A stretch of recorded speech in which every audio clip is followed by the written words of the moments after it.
Bonjour. Aujourd'hui, je vais vous parler de leadership. Certains de mes adversaires me remettent en question régulièrement mon style de leadership. Ils me reprochent d'avoir été conflictuel, par exemple dans le dossier de l'embauche du directeur général, de ne pas avoir eu un style de leadership approprié et surtout de ne pas avoir su rallier l'ensemble des membres du conseil derrière moi. Ce qu'on devrait plutôt dire, c'est que j'ai un style de leadership différent. Et c'est normal que mon style de leadership soit différent parce que d'abord et avant tout, je suis une femme. C'est sûr que je gère différemment. J'ai bouleversé les façons de faire en arrivant à l'hôtel de ville. Et au début de mon mandat, j'étais jeune et j'avais moins d'expérience et c'est sûr que c'est les éléments qui ont joué contre moi.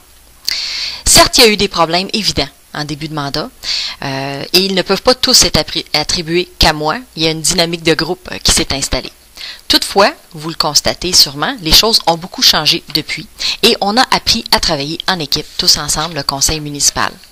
J'ai surmonté les difficultés et maintenant, on est focusé sur une vision d'avenir de Magog, d'où toute l'importance de l'exercice de planification stratégique.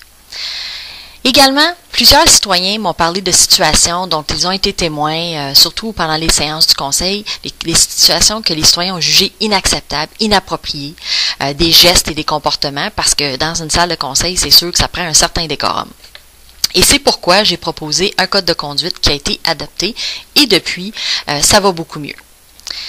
Donc voici comment je voudrais éviter ce genre de problématique lors de mon prochain mandat, ce que je propose comme piste de solution. Tout d'abord, en tout début de mandat, je propose qu'on fasse une séance intensive de travail, un lac à l'épaule, juste avec les membres du conseil. On l'avait fait il y a 4 ans, sauf qu'on ne s'était pas donné le temps d'apprendre à se connaître puis de se donner un cadre de travail. On s'était tout de suite mis au travail parce qu'on avait plein de dossiers qu'on voulait réaliser. Mais là, je voudrais qu'on prenne le temps de s'asseoir ensemble puis qu'on établisse un cadre de travail sur comment on va travailler ensemble pour les 4 prochaines années. Et personnellement, je propose certains éléments qui sont très importants pour moi. Tout d'abord, toute intervention doit se faire dans le respect de l'individu.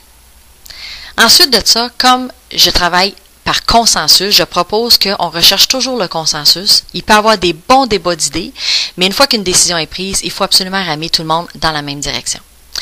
L'ouverture aussi, que je propose l'ouverture à l'innovation et aux nouvelles idées. D'ailleurs, c'est clair dans le slogan de la ville créative de nature qu'on veut innover puis on veut sortir des sentiers battus. Ensuite, des valeurs qui sont articulées vers une excellence en gouvernance, et ça c'est très, très important, surtout dans le contexte politique actuel.